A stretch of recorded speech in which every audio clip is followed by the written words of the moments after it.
Okay, I've just been given the green light to go. So thank you, everyone.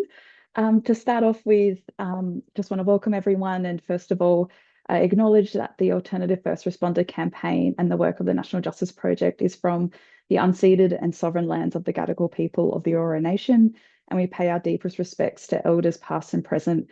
And when we talk about care over force and other ways of achieving community safety, we deeply acknowledge the visionary work of First Nations communities and elders who have been doing this way of doing things, care over punishment, for thousands of years. So also in the spirit of Reconciliation Week, that all these conversations around policing, harm, care, other ways of doing work has to centre truth telling as well. So grateful to everyone for being here. We are joined, I think the last number check was just hit the 250 mark.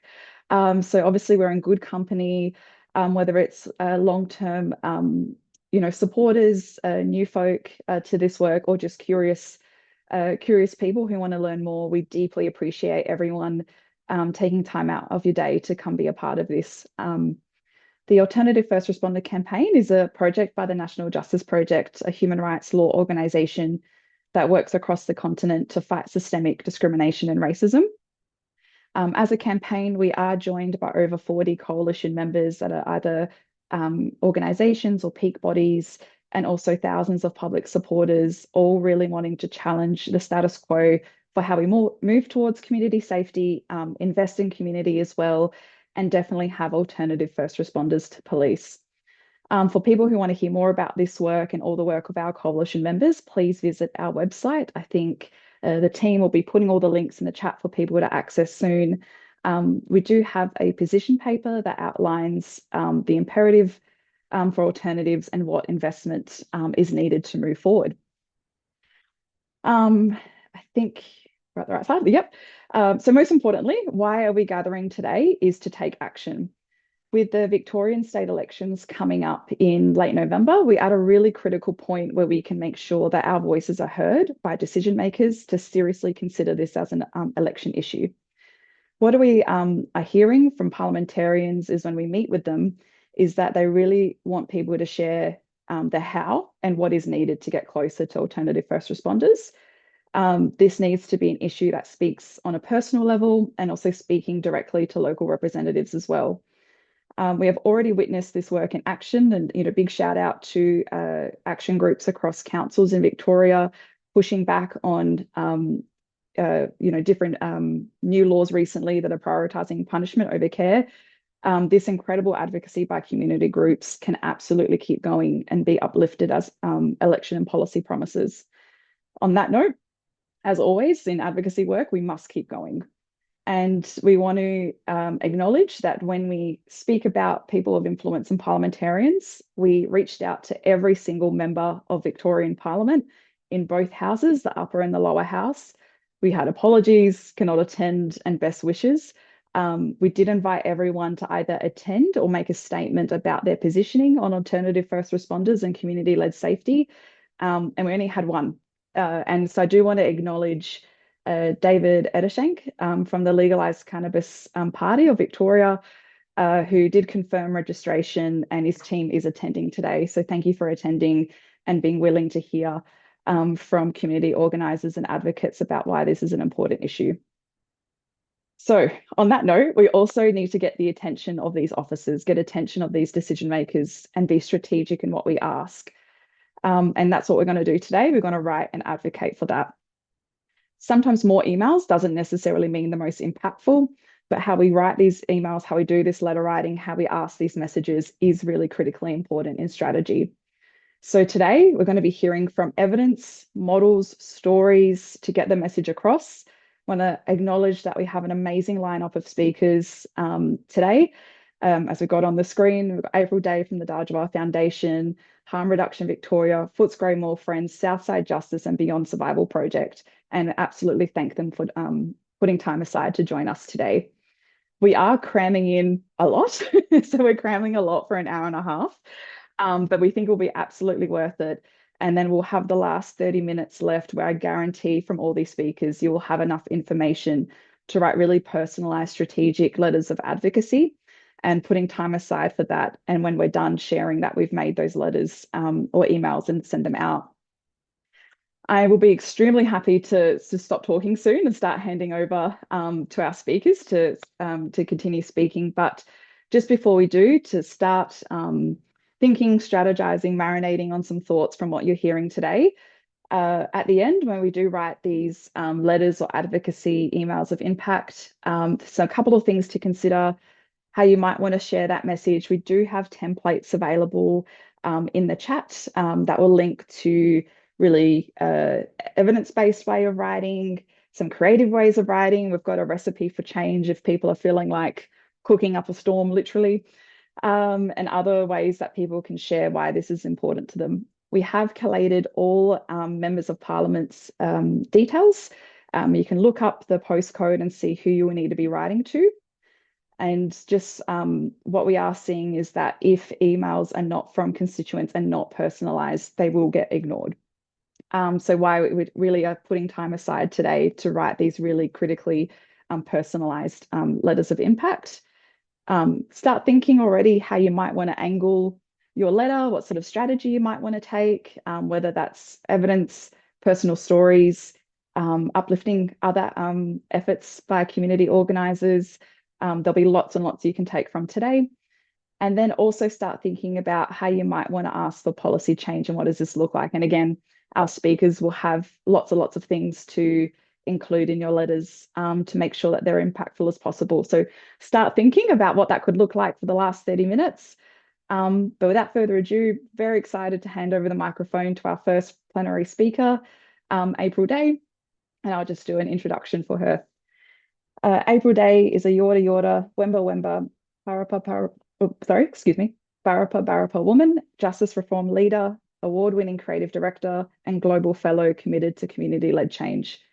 She is the founding executive officer of the Dhadjowa Foundation, a national organisation supporting families across Australia whose loved ones have died in custody.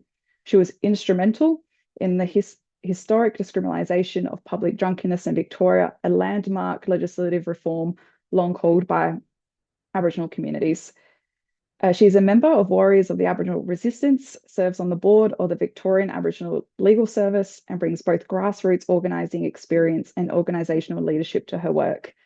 Along with her family, she was a recipient of the Voltaire, I might have to double check how to pronounce that, Human Rights Award by Liberty Victoria, the Australian Lawyers Alliance Civil Justice Award, the Tim McCoy Human Rights Award, and she was personally named a Marie Claire Woman of the Year recipient in 2020. We're extremely lucky to have her, and she's currently undertaking her Masters as an Atlantic Fellow for Social Equity and is alumni of the East West Centre Leadership Program in Hawaii, placing her within a global network of social change leaders. I wanted to read out the whole bio because I think it was so worth it and make sure no point was missed. So over to you, Apryl. We're so excited to hear from you. Thank you. Thank you so much. I didn't realize that you had that bio, which actually always makes me so ashamed. I'm like, don't read it. But no, I do really appreciate for having me here. For those who are not aware of the story of my mum, Tanya Day, she was a proud Yorta Yorta woman who was arrested for public drunkenness in 2017 after she fell asleep on a train traveling through regional Victoria to Melbourne.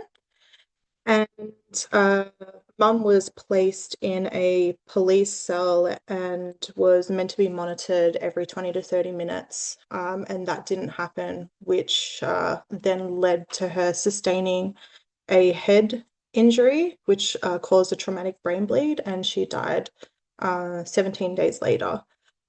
So this was a really clear example of someone that needed care, should have received care, but instead was treated with criminalisation and racial discrimination and was taken into police custody.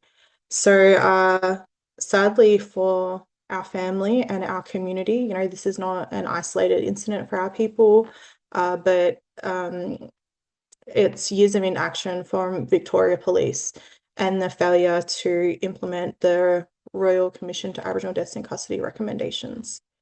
And for many of our Aboriginal families, like interactions with police have always ended in harm instead of support. And that's especially in moments where people are needing care and medical attention and a health response. And for us and for our communities, that's why the public intoxication reform mattered so deeply. And that wasn't just for us on a personal matter, but for all people within the state of Victoria. And it was never about the reform and just changing legislation. It's about changing lives. It's about keeping our communities safe, and it's about keeping people that are vulnerable safe. And throughout the campaign, it was about challenging this idea that policing should be the deficit response for people that were needing support. And it was creating a system grounded in care instead of criminalization. And I know that that's a really hard thing for the government to be able to understand, because that is a way that they have been operating for generations. And we know that racialized over-policing has placed Aboriginal people in dangerous situations and fatal situations for generations. I know for my family, mum wasn't the only person that we had lost in custody. And it was also our Uncle Harrison Day, who was also arrested for public drunkenness. And he was placed in a police cell and he was actually sober when he was arrested, but it was a $10 unpaid fine. And he suffered an epileptic fit and he died in custody. And I just wanted to acknowledge my cousin, Tommy Day III, who passed away yesterday, who is the great nephew of Uncle Harrison. So thinking about my family at the time, and thank them for their advocacy and support with mum during that. But yeah, so just back to in terms of, the advocacy and the support for mum, police custody has never represented safety for our people, particularly in moments where someone's intoxicated, suffering mental health, distressed, and unwell in any way, and where they actually need that support and care. And this is why one of the most important aspects of the public intoxication reform was the decision to advocate for no additional police powers to be named under a different name. And it was the first time in Australia that we had seen true decriminalisation, in a sense of when we decriminalise something, we're not then implementing something else in its name.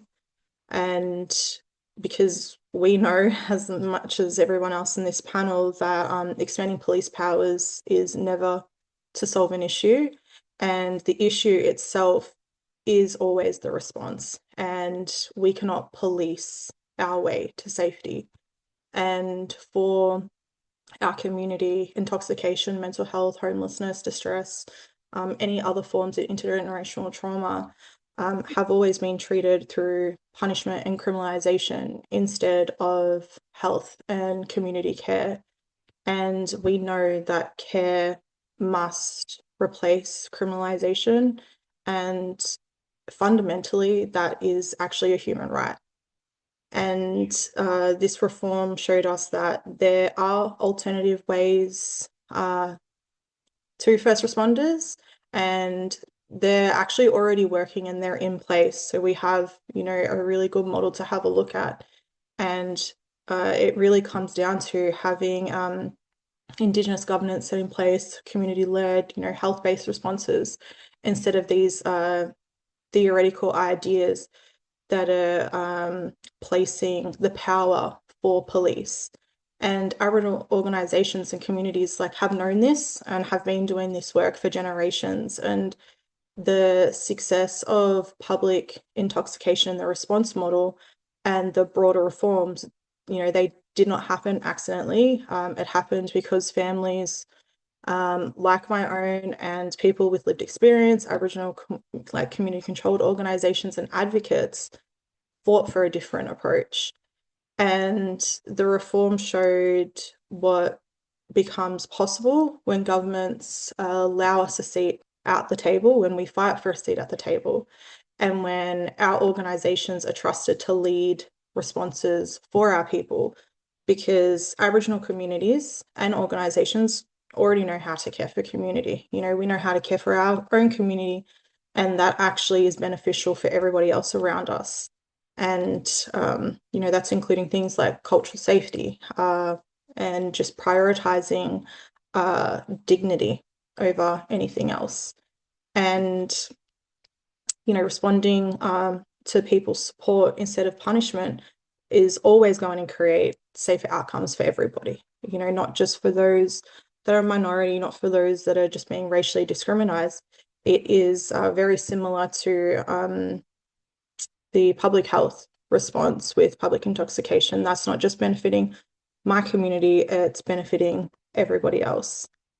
And we all benefit when communities are safer and more supported and more connected. And more importantly, the reform also demonstrated the difference between consultation and genuine co-design. And, you know, too often we see Aboriginal communities brought into decisions after they have already been made. And that's never going to work. And communities need to be at the forefront of this work, because it's not going to be sustainable without having the people that are most impacted within that decision-making process.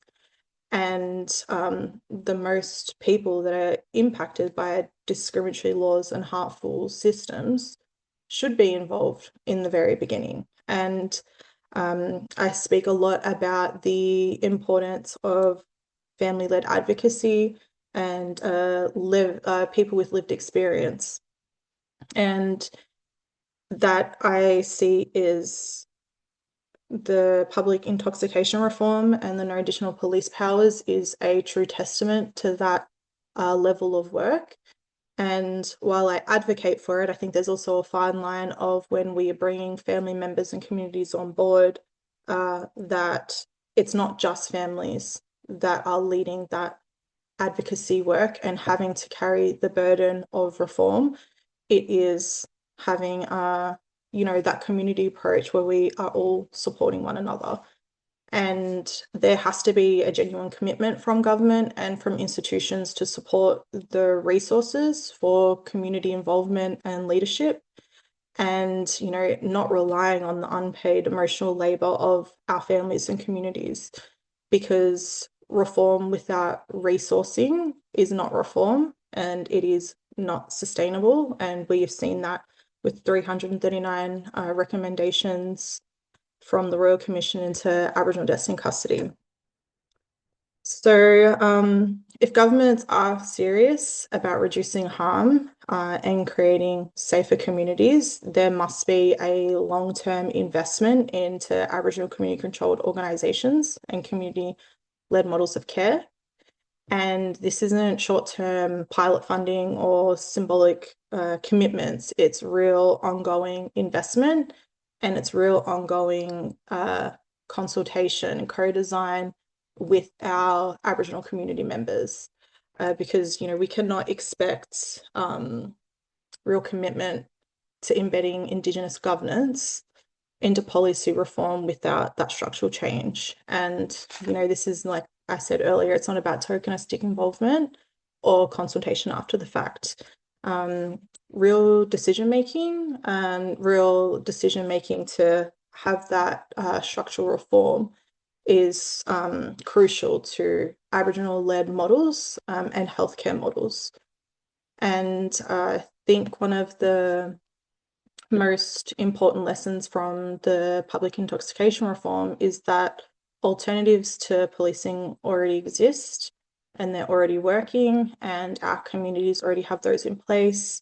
And the challenge now is whether governments are willing to trust those models and, you know, sustain those models, fund them, scale them, and sustain them long term, because our families and the work that has been done by our communities has been keeping people alive.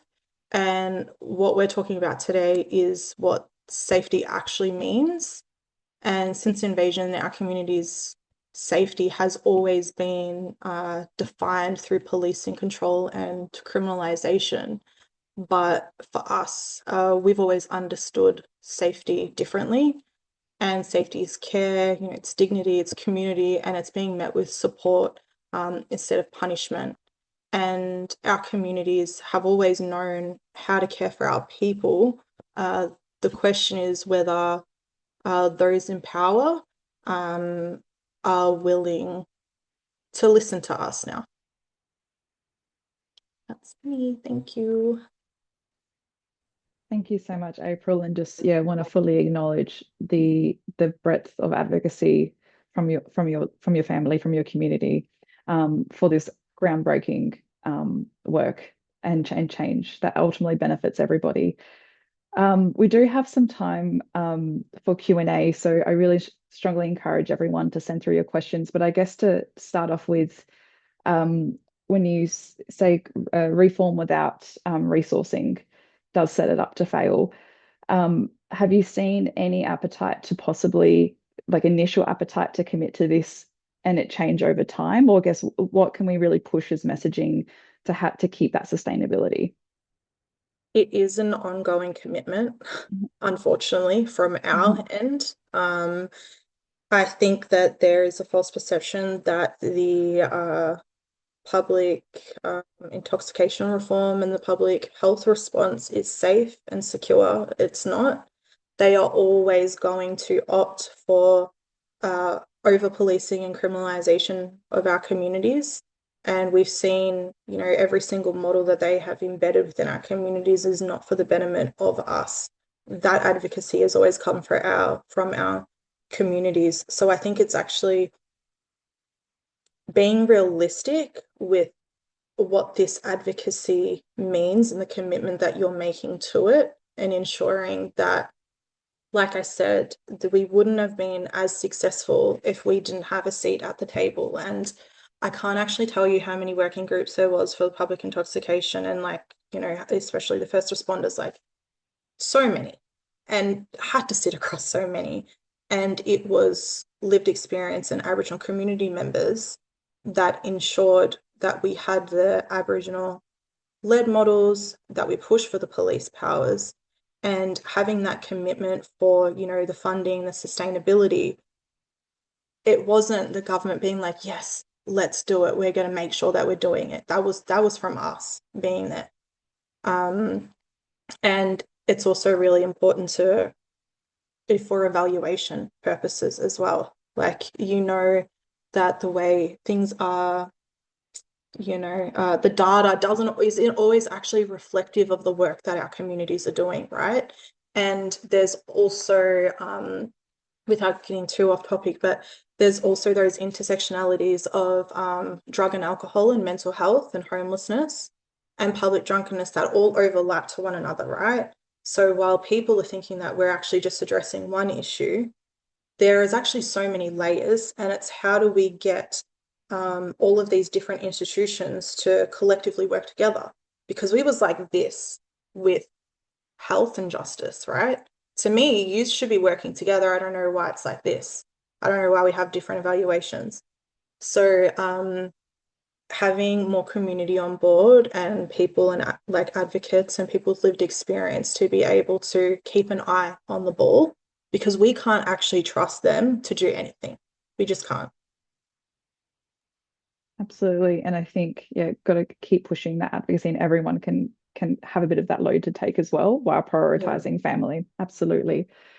We have a question that's come through. So do you see anything positive coming out of treaty for your advocacy, or does it feel more like reform without resourcing? I don't know, right? It's hard to say. We're not really too sure. I am grateful that we have all of our community members that have been working on treaty. I know that they've been working really hard and advocating. In terms of what's happening in the background of that, I'm not really too sure. I haven't participated in the advocacy of treaty outside of just being a community member watching it. And it is a bit scary though, in terms of if it's not included in the conversations that our community are having, what's actually happening, and how willing are they to backpedal when we don't have our foot on their necks, like quite literally, And I do think that treaty is obviously going to be beneficial for our community, especially in the death in custody space. And a lot of it also comes down to finances, the budget, where they want to pull money from. It also comes down to the media and the deficit framing. We have the media pushing a lot of deficit framing around the public intoxication centres, like the sobering centres. That's actually not reflective what is happening in the spaces. And it's also not reflective with how transformational and life changing that this is. So yeah, there's a couple of things that are moving in the background, but in terms of treaty, I do think it'll be beneficial. I just can't speak to exactly in the different ways that it would be. And I think it's really interesting when we talk about alternative first responders, that often it's this like what would happen if this and what would happen if that. But as you've just said, this is transformative life-saving work, and we're actually giving more. We're actually offering more supports, and it's an investment and an abundance as opposed to taking away as well. So Yeah. I've just had another question come through of, do you have any specific examples of models of community support as alternatives to policing, as well as any resources or existing groups that run community-run first response teams? If any off the top of your head, which I know other speakers will have a lot to say on this as well. Yeah. I mean, in terms of like the public intoxications, there's like a number of different outreach groups, and I'll just speak to the advocacy of VELS really quickly. Like, they have been really deadly in the way that they are supporting mob that are in police custody, and the way that they do respond in the way that we would expect government agencies to, and to police to. And in terms of the sobering centres, and this is why I speak to the importance of Aboriginal-led models not just being beneficial for us, but being beneficial for everybody else, is the way that, example, Nguala works with their community. And I think it's very different to the way that we see, and this is no shade to mainstream services either, I just think that the way that Aboriginal communities work in terms that they are focusing on the diversity and like the cultural safety of things. So like, for example, Nguala is caring for those that are intoxicated and taking them home, and they're cooking them a feed and they're looking after them. But then when they're going home, they're actually then following up and they're checking on them fellas. And this isn't just in Nguala, in St Kilda, this is the rural communities, right? I couldn't actually believe the extent that they're going to help people access other services. And I think that a model of that kind, where it's not just you're in, it's a rotating door and you're back out, it is we're going to follow up because you matter and you care. And we're going to ensure that you have a feed, that you have, your drug and alcohol support, that you have your mental health support. And it's really focusing the humanity of one another and caring for one another in the way that you would actually be expected to care. So I think if someone can actually yarn to Nguala, and especially their regional officers, I'm telling you, they're doing like 110% over than what their role currently is, both on their PD and financially. And I think this is like a perfect example of why we need to be investing into communities to care for communities. And when I look at the reports coming out about CoHealth or these other organizations, it's not reflective to the work that is actually being done in the reform and ensuring that police are not interacting with people that are intoxicated. Absolutely. And I think the reality is like, because often we get asked to look at specific models and that, but it's also how do we capture that and what does that look like is really difficult to capture because it's never going to be reflective of just the amount of labor, efforts, as you Yeah. said, people going above and beyond to make things work, and often no extra funding to possibly evaluate that or to uplift that either. So Yeah. it's a And difficult question to answer, but thank you. That's a yeah. great example. And I just wanted to add to that, like when we're talking about like an Aboriginal led model versus like another model, it's a lot of the things that we were pushing back on is that there is like, and here's the Aboriginal and here's the mainstream, right? And that they're two separate things. There, it's not actually just about Aboriginal people being safe and feeling culturally safe in these spaces. It's also actually about every other person of color that is entering these white institutions, right? So it's not just, okay, let's chuck an Aboriginal painting on the wall. No, that is not cultural safety. And in these mainstream institutions and services, you have other people of color that are going in there that actually need the exact same amount of care and cultural safety as an Aboriginal person and as what you have in the Aboriginal led models, which is why I advocate for like you don't need to call it an Aboriginal sobering centre or an Aboriginal response to this. Like it's actually just about that care model. And I think that we would all benefit from treating it in the exact same way instead of replacing black and white in the way that we do.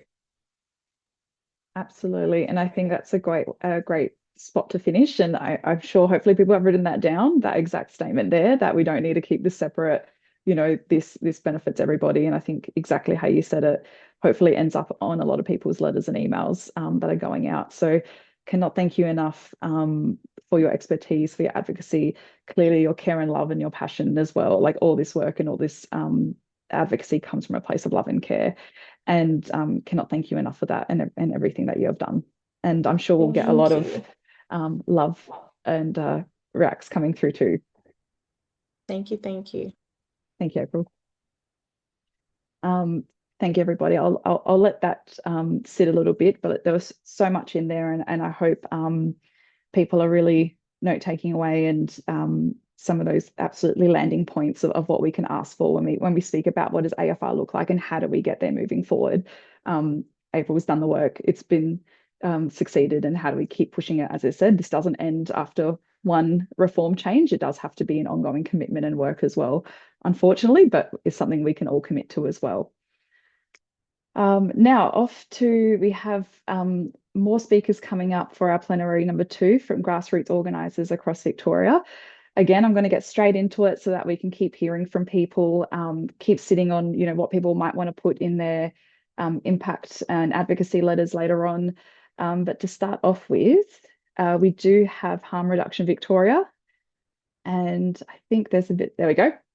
And we have Britt and Nick joining us. And what is already fantastic is Harm Reduction Victoria. The name comes from, has one of our guiding principles in it of harm minimization and peer support as well. So excited to hear what they have to say, as this is such an important theme around harm reduction and minimization as well. For intros, we have Britt Chapman is the lead workforce development educator at Harm Reduction Victoria's health promotion team. She has a background in community organising, including facilitating and participating in community-based responses to harm. Britt is a proud drug user and a fierce advocate for strengthening the health and human rights of people who use drugs. Alongside, we have Nick, and Nick Kent is a passionate advocate for drug law reform and the rights of people who use drugs, and currently works as Harm Reduction Victoria's policy and advocacy manager. He has a background in politics and education, student organising and activism, peer-based education and care in festival and event settings, and advocacy on a range of drug policy reform projects locally in Melbourne, nationally and internationally. Really excited to hear what they have to say. Now, handing it over to you both. Thank you, Chloe, and thank you to the campaign for having us today. My name is Nick Kent, policy advocacy lead here at Harm Reduction Victoria.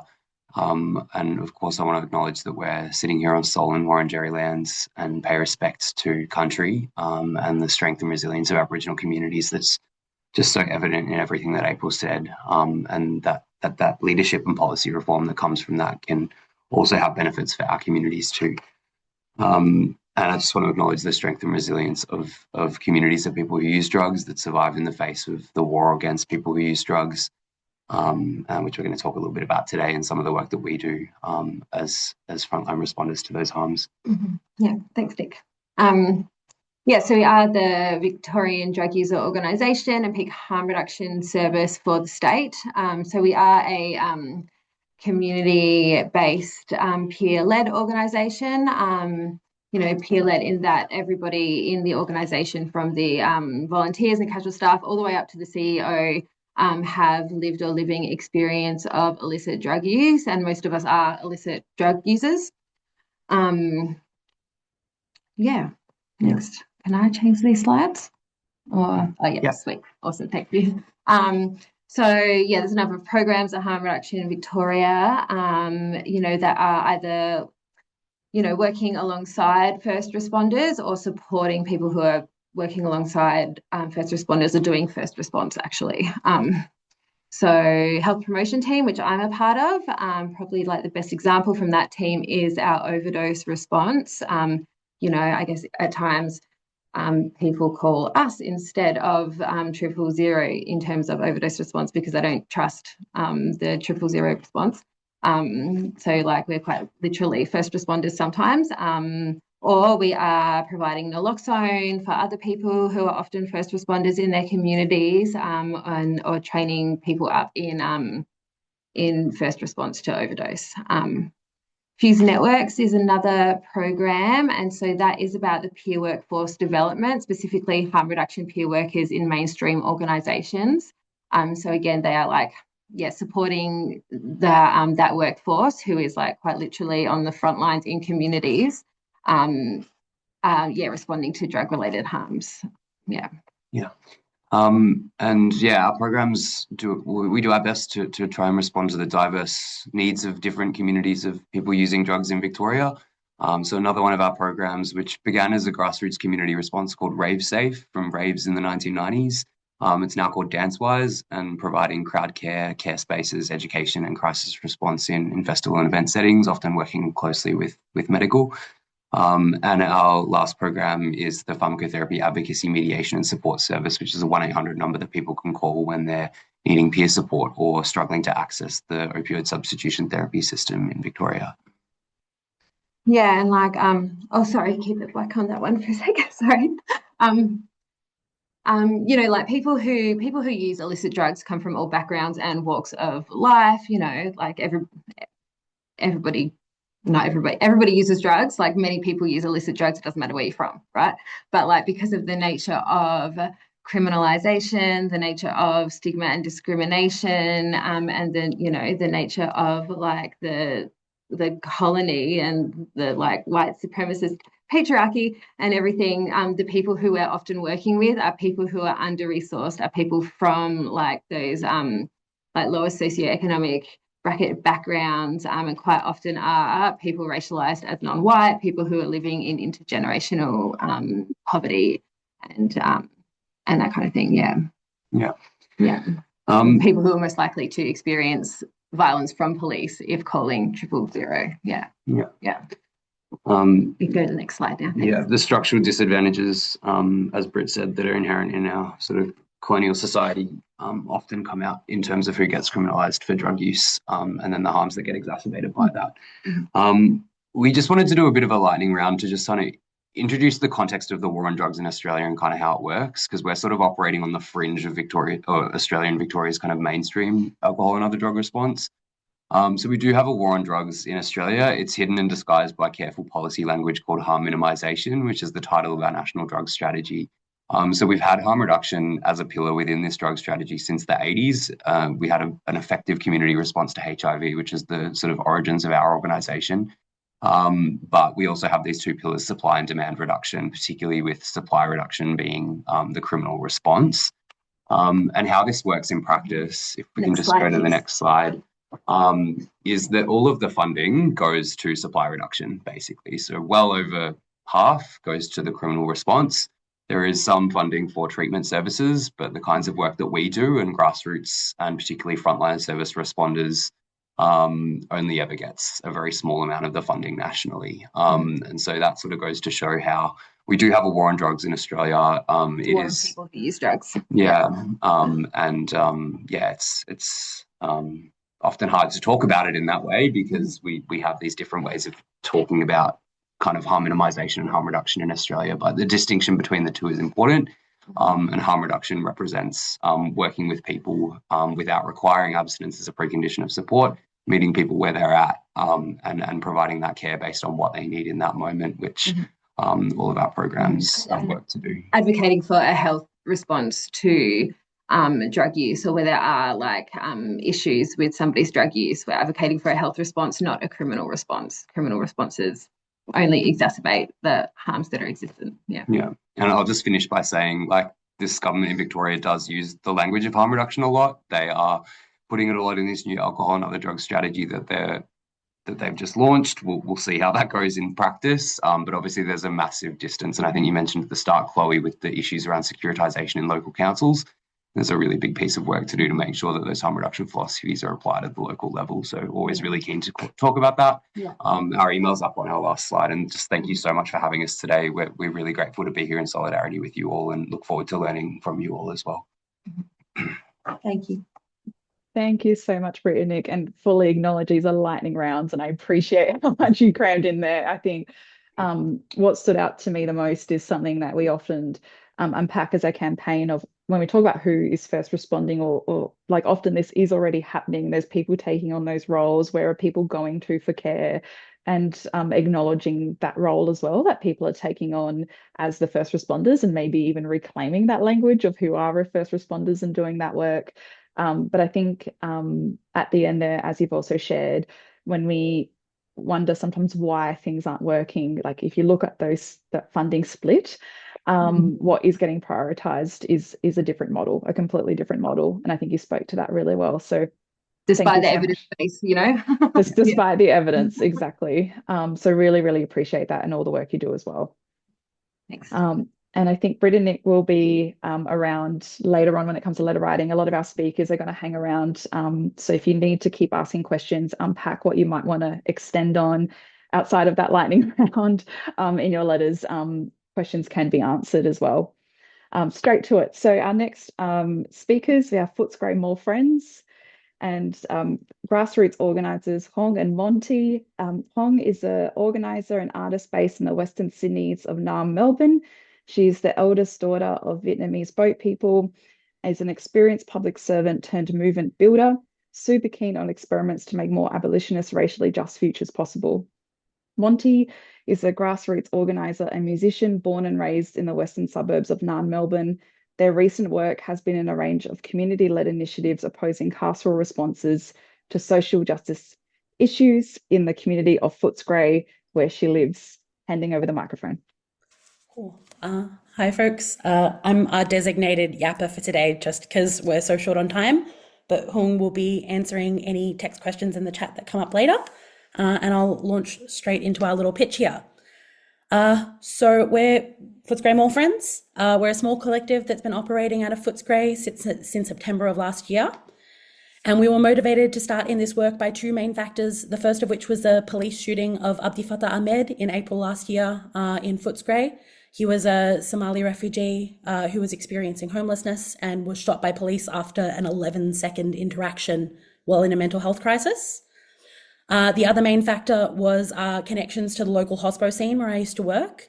And through that, we heard from a lot of local workers that they were feeling unsafe on the job, that there were often conflicts arising between groups with competing rights to use of public space in the local mall. So we've got rough sleepers and businesses sharing space and coming into conflict.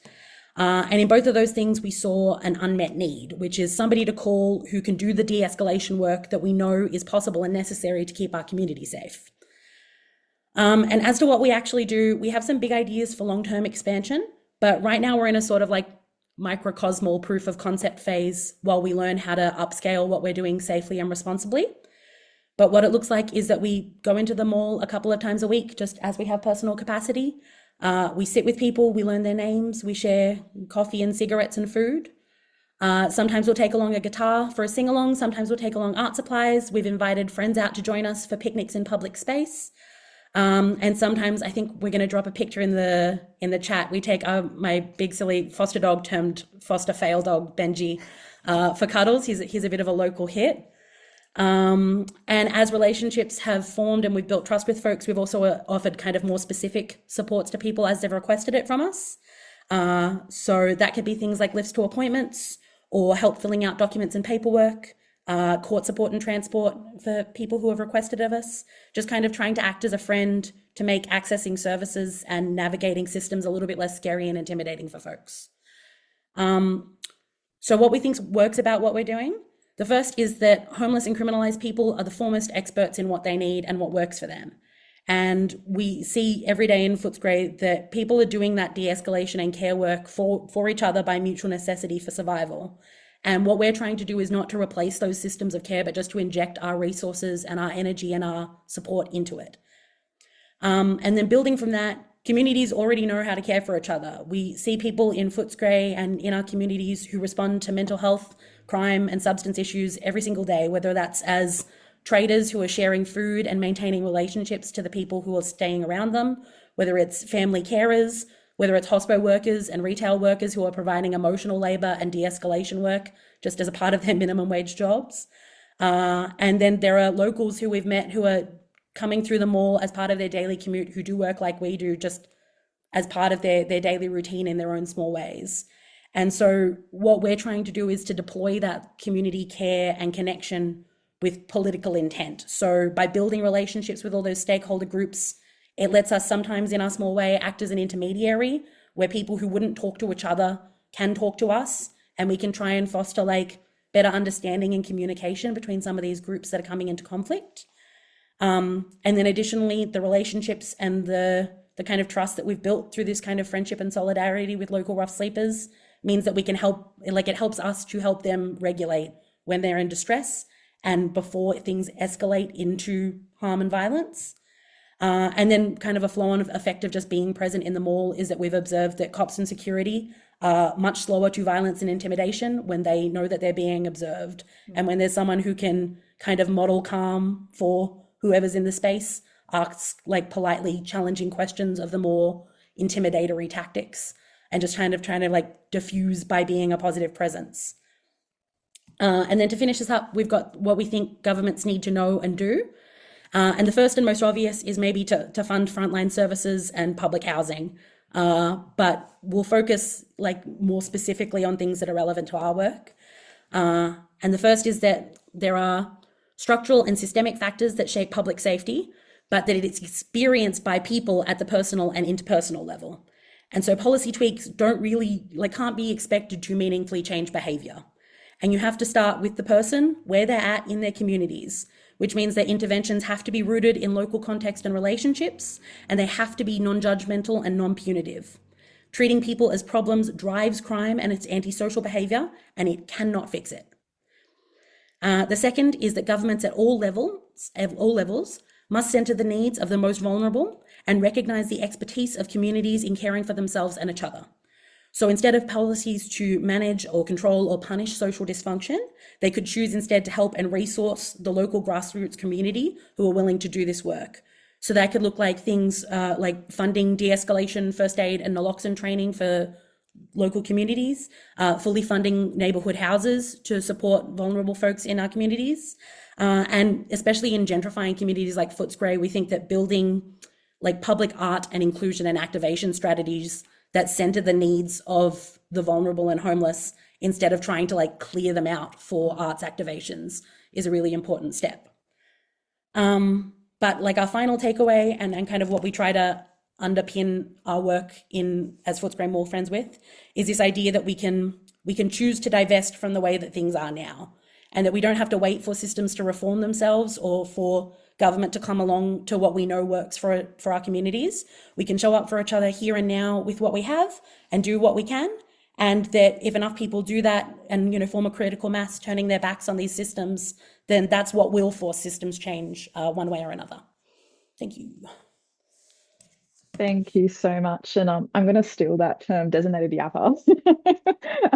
Use that more often.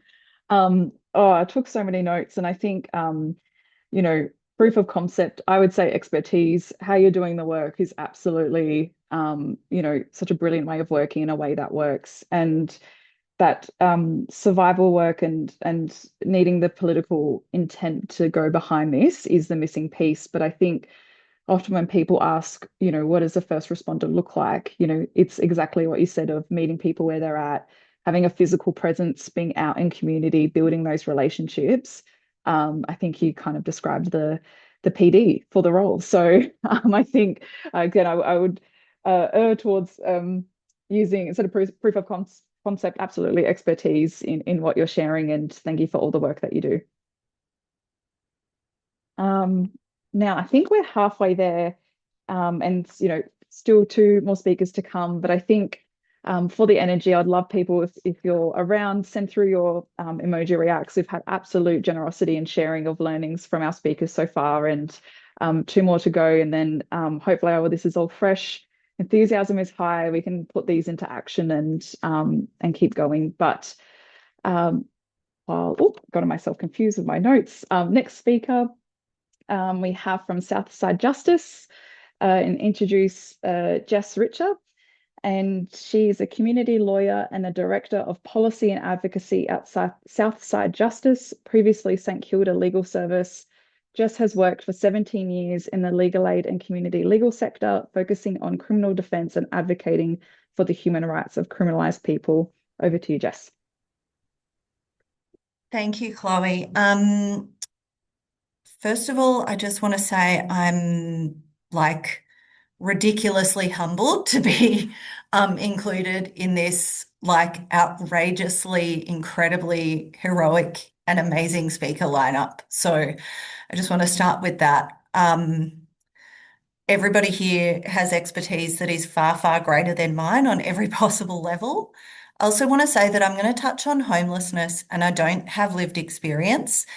And while we're here, I just strongly encourage everyone, the link's up in my slide, to please engage with and support the incredible work that Homeless Persons Union Victoria are currently doing across NARM right now, particularly in relation to local councils and local law enforcement. So Southside Justice runs a statewide sex worker legal program in partnership with Vixen, Victoria's peer sex worker org. And we do outreach at several community health and other spaces where folks living on the street come seeking material aid, support and safety. I just realised that I skipped the first part of which is located in St Kilda on unceded Bunurong land, which is where I'm speaking to you from. So we've been recently also campaigning with other services and grassroots groups like Care Not Cruelty to stop the City of Port Phillip from changing their local laws to enable dismantling of encampments where council workers believe there's behaviour that poses a risk to safety or amenity. We did not manage to stop that local law going through, but in the process we've built relationships to help monitor and challenge its enforcement going forward. Some of the types of behaviours that we've seen spoken about in this process included public urinating and defecating and public drug use. These so-called antisocial, for anyone who can't see me, I'm doing a lot of air quotes, behaviours are nothing more than evidence of our collective failure to support people in meeting their basic needs. These things are already criminalised under state law and shouldn't be at all, given their structural causes, lack of housing, public toilets, and the need for more medically supervised injecting rooms in our city and state. I believe criminalisation is being currently used as a tool to displace the shame and discomfort that many people should rightly feel for our collective failure to look after each other and ensure everyone can meet their basic needs. Laws about encampments are nothing new, and they were first brought to this continent as a tool of colonisation. We're now seeing local laws and different types of authorised officers, including security guards, being used in many locations to move on people who are sleeping rough. And while we desperately need alternative first responders, and I'll get to that, we also need decriminalisation desperately too. We need to decriminalise survival. We need to defend the right of people to show up in and use public space in different ways to meet their safety, social, cultural and survival needs. The key reasons that our org sees the need for AFR include, obviously, number one, this is a life and death issue for Aboriginal people, people with psychosocial disabilities and racialised people who are being killed by police. So that alone makes this an urgently needed policy shift. But there are other broader reasons related to not just the targeting of certain folks, but simultaneously the chronic failure to serve communities at the same time. So in our legal practice, we represent sex workers for whom police are not a safe, skilled or respectful place to disclose or seek a response to sexual violence. So it goes unreported, uninvestigated, and victim survivors don't get the support they need other than through informal community support and mutual aid. Now, grassroots mutual aid, peer support and harm reduction, as so incredibly illustrated by Monty and Hong, is what is saving lives and is at the forefront of what community development actually means and should be. However, I find it completely obscene that the people who are actually out there saving lives and building and making and remaking our communities every day are doing this unpaid peer support work in a society where we continue to pour billions and billions and billions of dollars into police and prisons, which are proven in evidence to be harmful for our communities. These are industries, by the way, which struggle to even recruit workers because people don't want to do that work. We have every right to demand better. Police don't have the ethos or skills to create safety and reduce harm in situations where people are in danger or need help. The lack of skills is not a training gap. It's structural because policing is designed to use coercion and force, and police are accountable to no one but themselves. They've continued to fiercely resist every single attempt to bring in any form of civilian legal oversight.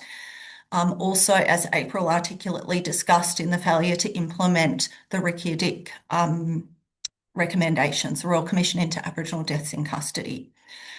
Contrast this with Aboriginal community-controlled organisations, peer and harm reduction workers, and community service practitioners whose training, purpose and values centre dignity, care and harm reduction and are compatible with being accountable to the communities that those workers come from and serve. We've got to demand that our government representatives and anyone who wants to get elected as our representatives directs our communal resources, our taxes, to developing and supporting the type of workforce that our communities actually need and are going to need even more into the future as we face mounting interconnected social, economic and climate crises. I just want to end with one tiny fact, which is that last financial year, I did some research and based on publicly available docs, Nguala Willumbong, who Apryl spoke to so wonderfully, are funded by the VIC government approximately 1/1000th of what the VIC government provides in funding to Victoria Police.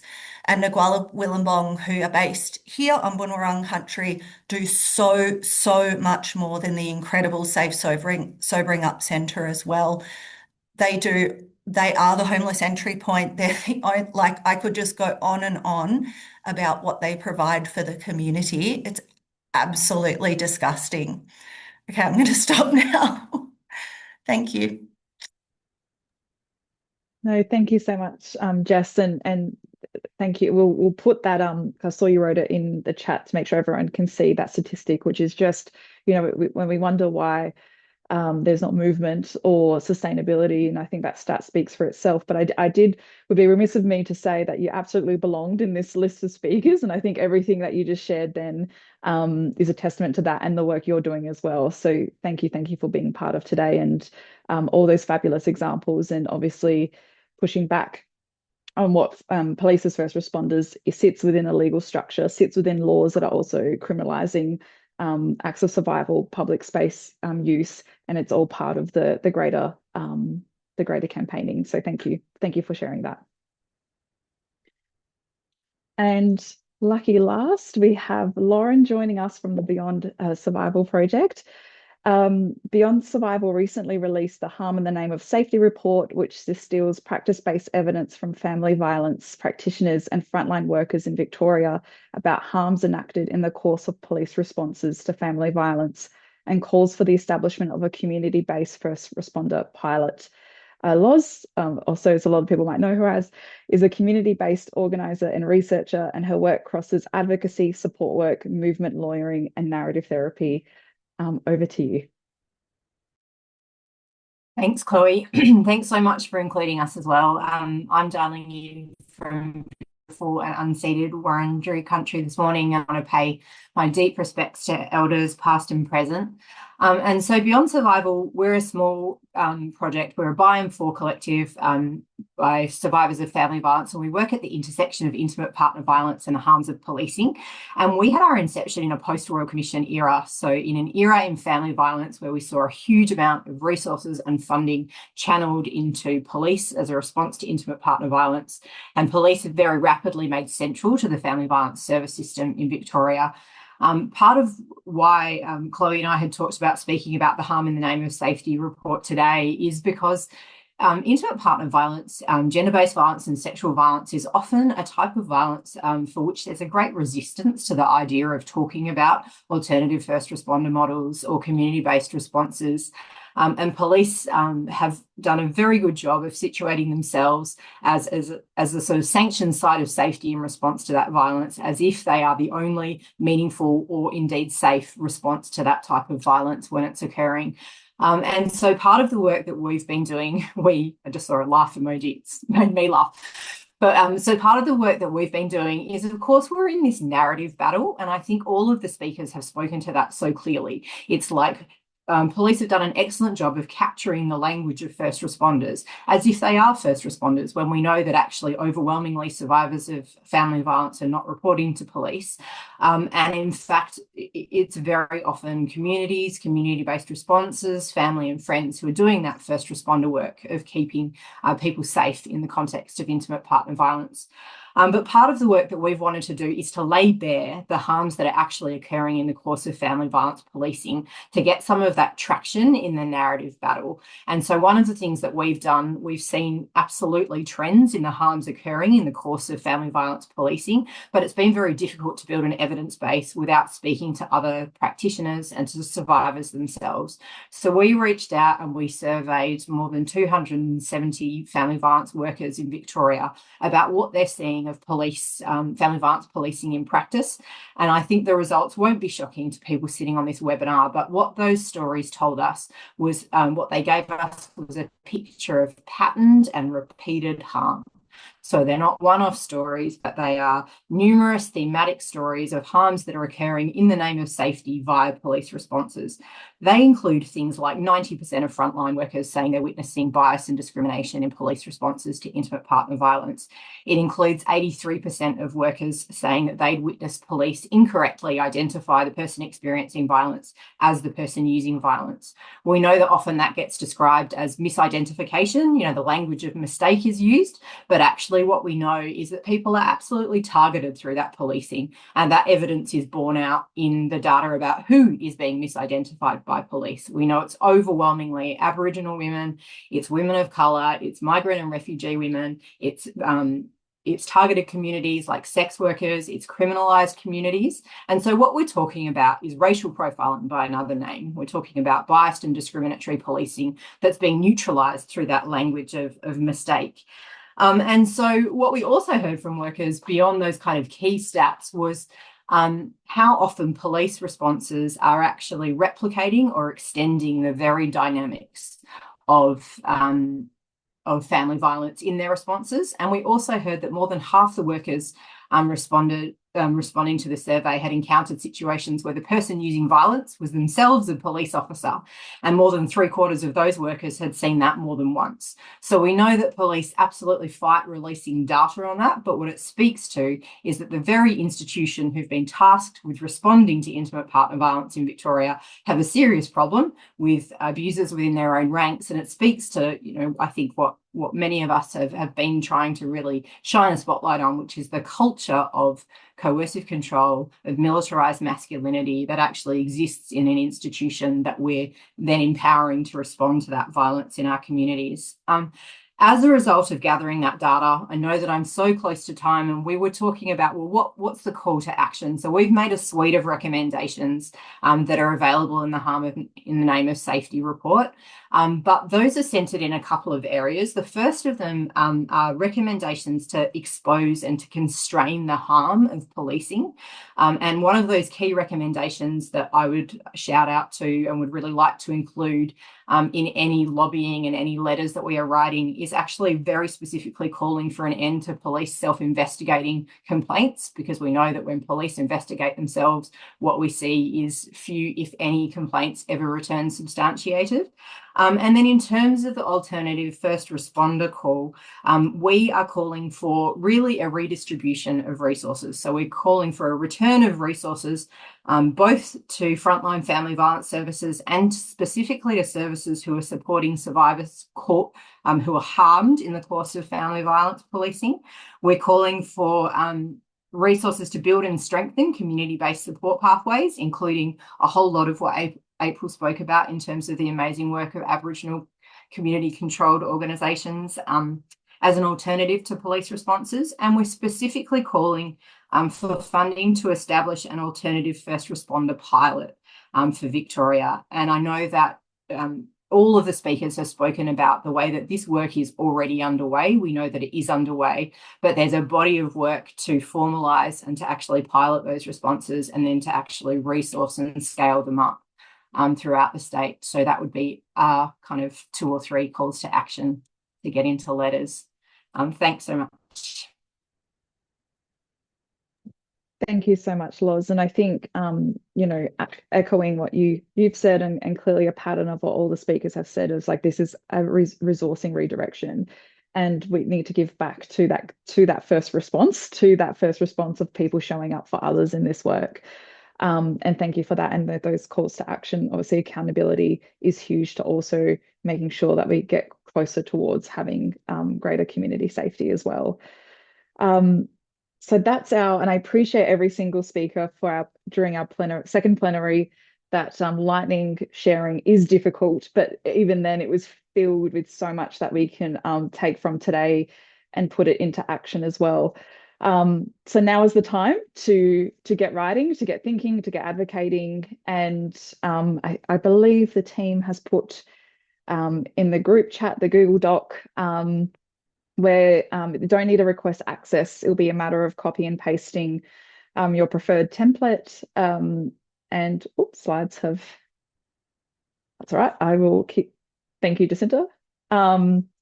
And we've got some instructions there about what to do. As we've said, adding your own words, your personal experiences or insights, making them really tailored is what we'll get through. There are a lot of auto replies from parliamentarian officers that if it appears quite generic, it may get ignored. So we'd really encourage people to make this as personalised and impactful as possible for what's important for you and your community as well.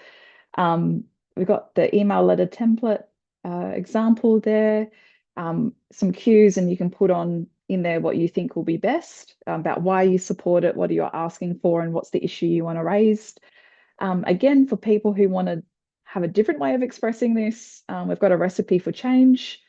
Hook up, literally, something different around what does a base to really have something that serves everybody. Some safety do's and don'ts. If you're really clear about what you want, what you don't want, and what that looks like, this can be equally impactful if you want to get your message across as clear as possible. There's a safety do's and don'ts right there to send to parliamentarians as well. Resource lists, a lot of what was shared from our speakers today and other Victorian-based organisations that have made the call for alternative first response, and their reports are there. And lastly, we've got the list of MPs and how to find them, postcodes available there about who you should be contacting. If you're struggling to find your postcode, please put it in the Q&A and we'll have someone from the team get the person an email address for you. If you are from outside of Victoria, look, this can still be an opportunity to use these templates to speak to your local representatives. We can try our best to find them as quick as possible. If you just put it in the group chat, we'll send it your way as well. But I'm going to play some music in the background while people get writing. And if more questions come through, we'll turn our mics on, have a quick chat and get going from there. But we'll be wrapping up at 12:30. And when you've submitted your letter, just send a emoji, and then we'll have 2 minutes to go to wrap up at the end as well. While people get started, we did have a question come through, Nick and Britt, around the number that people can call. I've lost the question now. Oh, yeah. The PAMS number. Good question. Yeah. Yeah, we'll find it. Yeah, I don't have, I should know it off the top of my head, We but should. Yeah. so 1-800 100. I can type out the answer here as well. 1-800-443 Yeah. 844. Yeah, and just with that phone service, so they you know, again, underfunded, understaffed, they're very busy. They're quite often on the phone when people are trying to call through, and so usually it does go to an answering machine. So make sure that you leave a message, leave the number that they can call you back on, and they'll get back to you pretty quickly. If it's not same day, it's usually like the next day. If it's urgent, say say, you know, like somebody is like leaving prison and they haven't been linked in with pharmacotherapy in the community and it's like desperate, like say that in the message. Yeah, because they will prioritize when it's something like that, you know. Yeah, Just put the number in the chat as well. Yeah. Brilliant. Thank you so much. No worries. Yeah, everyone, I'll let you sit on what you've learned and get writing, and we'll filter through some questions as they come.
Just quickly, I've had someone ask who wants to, in support, send a letter to Victoria, even though they're based in New South Wales.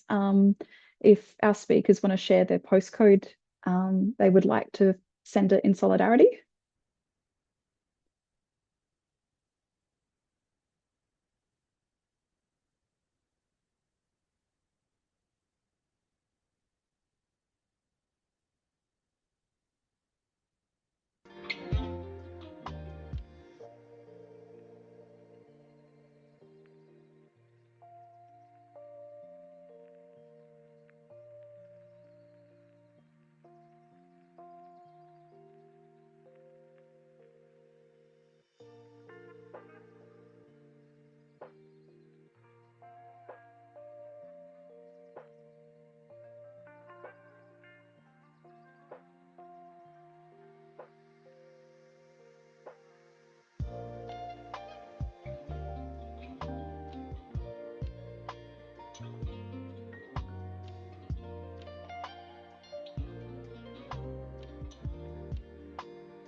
Nick and Britt, this might be a question for you. Someone just said, reflecting on models and programs in places like Turtle Island with safe supply, compassion clubs, low barrier shelters, decrim trial, the list goes on. How far off does this feel like to you on this continent?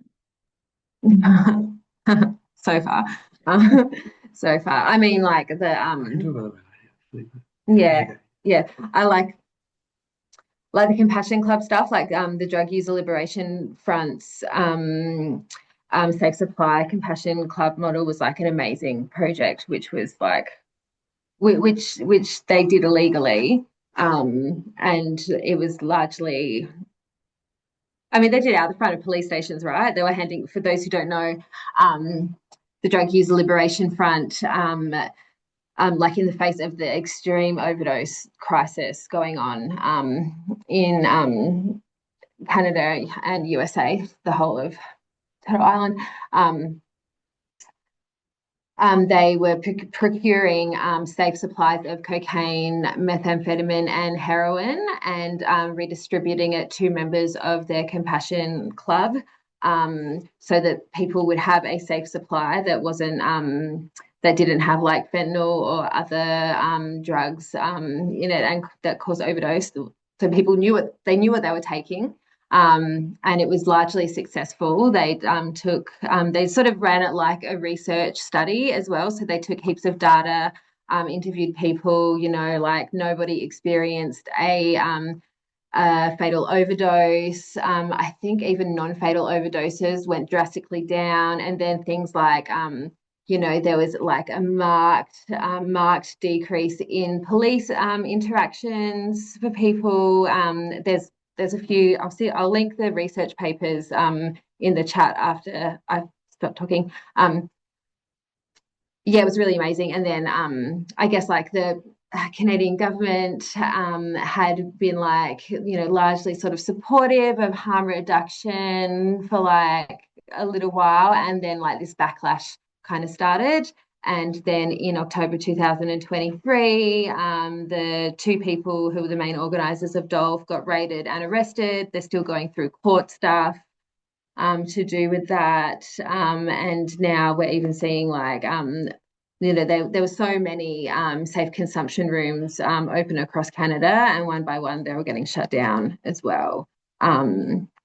So, I mean, to bring it back to your question though, how far off does it seem? I mean, like, we had a promise from the Daniels Labor government about getting a second medically supervised consumption room in the CBD, and that never happened. It seems like a long way off unless people in government can just like take some risks, and like they just, the excuse is always coming back to like, we can't find a place where the neighbours will be supportive of it. You know, they're always prioritizing like business interests over the safety of people in the community. And like, I don't know why we exist in, you know, this capitalist kind of nightmare. I don't see, I don't have much faith in it changing, I guess, which is kind of probably not what I'm supposed to say. No, it's real talk. Yeah. I mean, I'll just add briefly, like, I don't think we should stop trying though, you know. no, Yeah. and I mean, yeah, this is a real, thank you for asking your question. Like it's the nub of the issue for our communities globally, really. I mean, Canada and Turtle Island more broadly has been particularly, you know, impacted by a particularly toxic poisoned drug supply. We haven't seen the presence of these potent synthetic opioids like fentanyl in our market to the same extent, although there's a constant risk of that kind of incursion. And we are seeing increases in some potent synthetic opiates called like nitazines, which to avoid stigma, sorry, we can rant. I will wrap this up in 30 seconds, but you know, not to stigmatize drugs further, those drugs are more potent opioids, but they can be used safely if under the right doses, which I think is the work that Dolph was really trying to champion as well, and giving people the right doses of that for them. I will just briefly mention some of the work we've been doing kind of in the system. Like a lot of the work that I've been doing in my policy role here has actually been to work with the department on a review of the opioid pharmacotherapy system. That work is actually all playing out at the moment. The system is in like blatant crisis. There's about 8 to 10,000 people in Victoria who can't access a prescriber for opioid medication because prescribers aren't willing to participate in this program for a range of complicated reasons.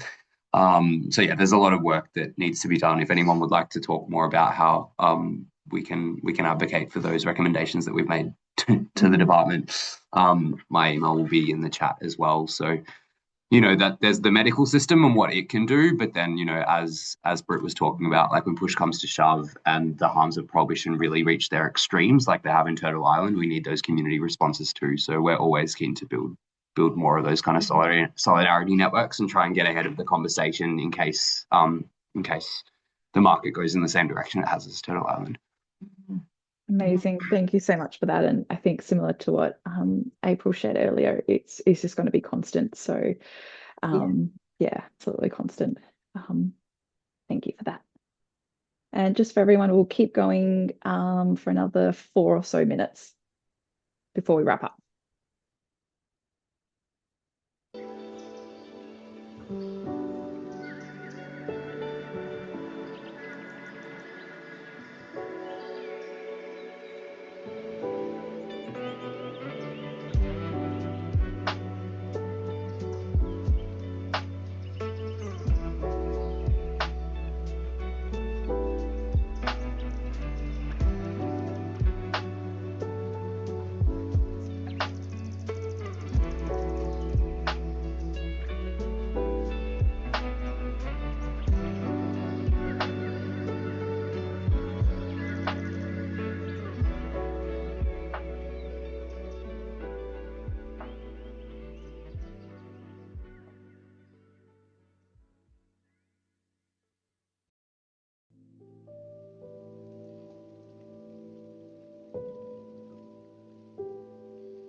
Might sneak in one more question before we wrap up for Footscray Mole friends as well. Someone shared, obviously, really admiring a lot of the work coming from Victoria and then a place now named New South Wales, you know, struggling to, I guess, have that same sustenance and sustainability of this sort of work, and the biggest barrier around belief in risk, I guess, as people that are on the mall, on working in that space. Oh, unless, they are still there. And showing up and meeting people where they're at in the mall. I guess, did you want to quickly talk about, I'm going to put you back on lightning round, around risk and I guess like unpacking that in terms of the work that you're doing? The question is, how do we manage risk while we're doing work or in I the guess mall? Yeah, or do you see it as even risky? Or I guess just unpacking. I know that's often the label thrown around of we can't engage in this work this way because it's too Yeah. risky. And I guess just any thoughts on that. And I do apologize that it will be lightning thoughts with about 2 minutes to go. So if there's anything you want to share on that. I think the risk is like, at least the way I think of it, it's not really any different than just living in a community where there are people who are experiencing mental health crisis, where there are people who are using drugs, like who are, vulnerable. Like this kind of like artificial divide that is drawn up between the society that is like the parts of society that are safe and the parts that are risky is only can only be observed if you are so privileged as to not be living amongst those kinds of like those people and things that they are dealing with. Can I also add that, yeah, there's risk, but the way that we're doing it, we're not trained social workers or whatever, and we've got mates who we can check in on, but part of the work of building this liberation practice is figuring out when we feel unsafe, when we want to bring new people in, and how we're going to talk them through, keep safe. Just feeling our edges in terms of, okay, are we comfortable giving this person a lift today when they've been a bit agitated, or like we're intentionally working that through so that we get a strong sense. If tomorrow we may not be officially trained in this stuff, but we're learning through practice and then sharing that what we learn and the insights, and just reading the situations as they happen and then reflecting on them, and as a collective we're building that knowledge. We need each other. Yeah, of course, but we're decolonizing and unfucking our reliance on codes of conduct and process and things, and just really trying to feel into seeing the need, finding a way, and then figuring out how we can do this in a sustainable, within our capacity, within just bringing a lot of self-awareness to it too. So it's so worth it. Thank you. And I think that's a great note to finish on, and obviously reclaiming a lot of this language and reclaiming what is possible, and reclaiming who's doing the work, and what does all this look like. It is so much a key part of that, as Loz also mentioned, that narrative reclaiming as well. Just wanted to say thank you for everyone for attending today, for creating the impact, to our speakers, Apryl, Loz, Britt, Nick, Jess, Hong, Monty. Absolutely thank you for being part of this. I know we've had really amazing, already lovely feedback from people. Yes, to a lot of the questions, we've tried to answer as many as we can. A recording will be made available after the event.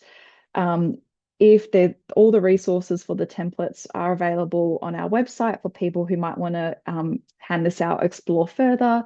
I would say yes to some of the comments coming through in terms of letter writing, and mailing it as opposed to email will likely be more impactful.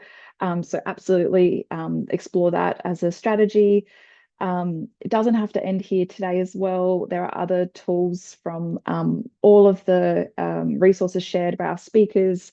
As a campaign, we also have a kitchen table conversation toolkit that's recently launched for people who want to extend this conversation within their own circles of influence. But most importantly, thank you to each and every one of you for attending today.